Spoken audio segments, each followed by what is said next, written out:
Fortnite Battle Royale. You've seen Dakotas land some nasty snipes. You've seen Ninja plink people from almost 300 meters away. You might have even seen that Myth 360 no-scope while dropping to the ground from above for the victory. But for some reason, you still can't seem to land those snipes you need to get kills or even win the game. But do not worry, in 10 minutes you will master sniping for Xbox, PS4, and even PC and get started on ending those fights before they even begin. Before we get started, hit like and subscribe right now. And if you want the newest skins, the newest dances, V-Bucks, go check out PlayVig right now. It's the coolest thing I've seen, and don't be afraid to fail, because through failure and missing those shots, you are going to get really good. Make sure you pay attention to why you are failing, and you'll get better with every single shot. If you ever watch my streams, I'll repeat this over and over.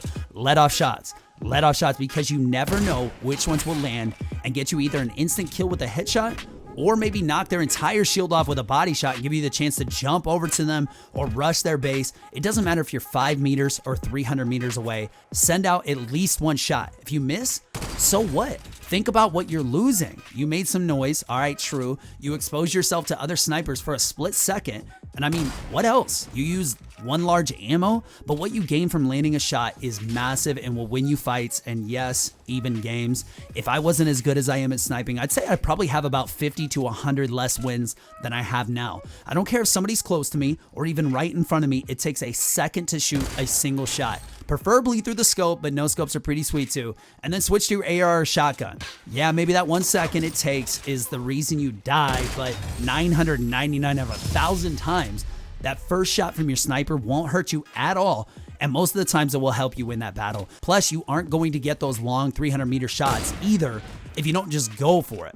There isn't a pro out there that lands every long shot, no matter how good they are, but they shoot anyway. They don't care if they're streaming. They don't care if 100,000 people are watching. Ninja will still miss snipes all the time, but again, there's like no cost to it besides making some noise. Watch any pro miss a snipe. They'll correct themselves, they'll learn from that miss, and then they'll usually hit their target within 3 shots if they have the time. They're learning the patterns of their target. They're learning at what frequency and location of when the target pops their little head up out from cover. But also, they're mastering that bullet drop, which I'll teach you how to master in just a second. But everything I'll teach you in this vid, and just in Fortnite overall, comes down to you not being afraid to shoot and miss.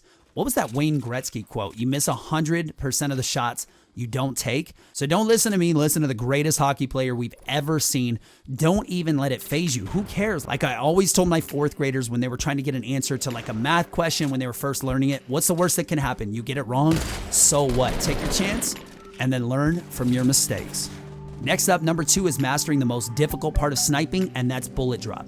How high you aim on your target obviously depends on how far away you are, but what is a super quick way to tell how high you should have your crosshair above your target? My buddy and crazy high pro player Lou90 has an amazing video on this where he goes really in depth. If you want to check him out, go do it now. And the simple thing to know though is that each tick mark on the scope is 125 meters. Okay, so if a target is 125 meters away, you would just put the first tick mark on them, usually their head. The next tick mark is 250, and then it just goes up 125 meters every single tick mark. So knowing that, the first 2 tick marks are pretty much all you're ever going to need outside of 300 meters. You usually can't even see your target anymore since they don't render in.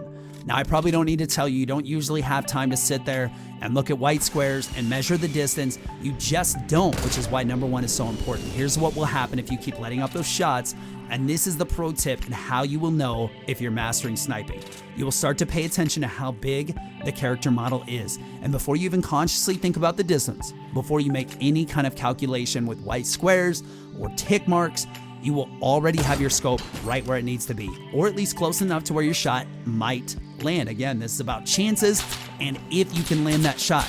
Console players, little shout out to you guys.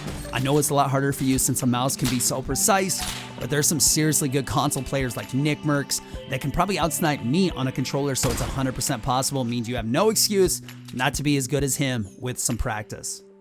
Now, number 3, leading a moving target. There is no trick here. There's no tick marks. There's no little trick in the scope. This one is just trial and error shooting and hoping it lands. The way I land moving shots on so many targets, even super far out, is based purely on how big the character model is.